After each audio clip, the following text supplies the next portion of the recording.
ondiki jotich machamo msara dwe ka dwe kata dwe ni gidhi chiemo ma operate these machines. Pesa be gikete budget moningo be nigi implement go. Gima mono gi olo pesa mafute gari to giwach niya be uketa roads gi obed motorable. Ok owacho ni mondo gigo lam. Giket barabara go obed motorable mondo ji odhi. Otamogi completely. Omiyo kawa push for the main roads mondo tim lam. County governments wa ang'wen Migori, Homa Bay, Kisumu, nyaka Siaya be koro nyaka wajibika mondo gibende pesa matis magin go. Nikech king'iyo aseneno budgets mag counties gi. Iyudo ka samoro giketo karibu bilion 1 monego tim godo barabara.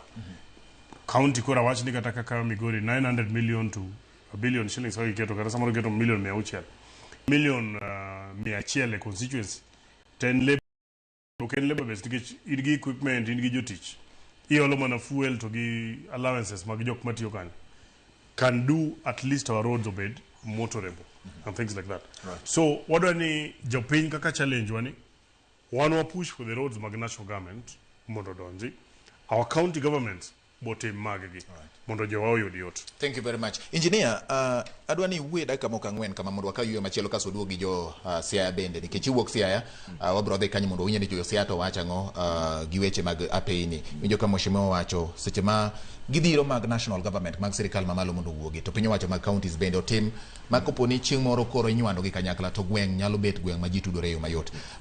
Ni nitiere wach mane dwa wacho motelo. Another mheshimiwa wuoyo about the Ring Road, yes.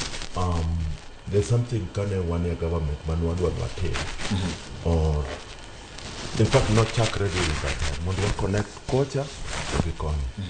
So the first one manual temo kind of Pocotelo kind of Lake Victoria Ring Road maybe most then mondo connect kaka gimoro kaka Siaya South Nyanza ndaramo wuok ki wuok Busia.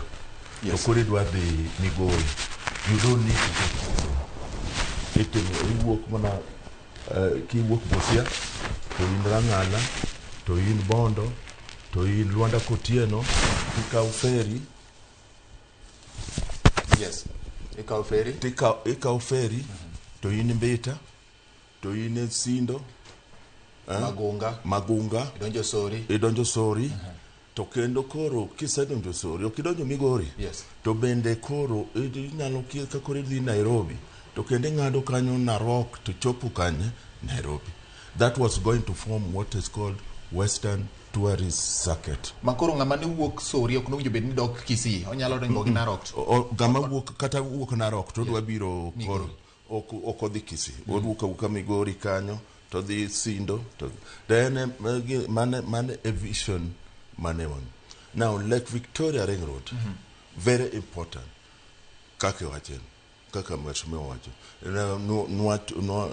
nwasetime mosegore en gi mosegor in fact no chake about 208 kanyo mosegore and to gima nwadwaro ni each and every beach landing obed connected to the main road kech gima ne timrega chon inyalo gero ndara to ki connected to the beach then it means nothing. But right now, with spar roads, all the beach roads, all the beaches must be connected with spar. Emphasize. Another thing, most of the national kaka integrated. The Western Tourist Circuit, was totally ignored. But that the vision we had, Niki walk Nairobi, Tidi Nakuru, Tidi Eldoret. Tidi Kia Eldoret, Tichiko Kitale, Mount Elgon, Tidu Kakamega, Tidi Kisumu, yeah? Kia Kisumu to Chiko Homa Bay. Homa Bay Tombita to Sindo, yeah? Tombita to Sindo to Migori. Manu Kagi no Timreka Manu, Ibro Nwanguka economic development of the region will just come like that. Watch Moroka. Mi watch kaswadhi yueyo. Ni watch Moroka. Watch ni sama nigero barabara maduong madhi Migori kadhi Hispania. Yes. Watch maro lalo makoro no mukoreni. Unu wegi kaka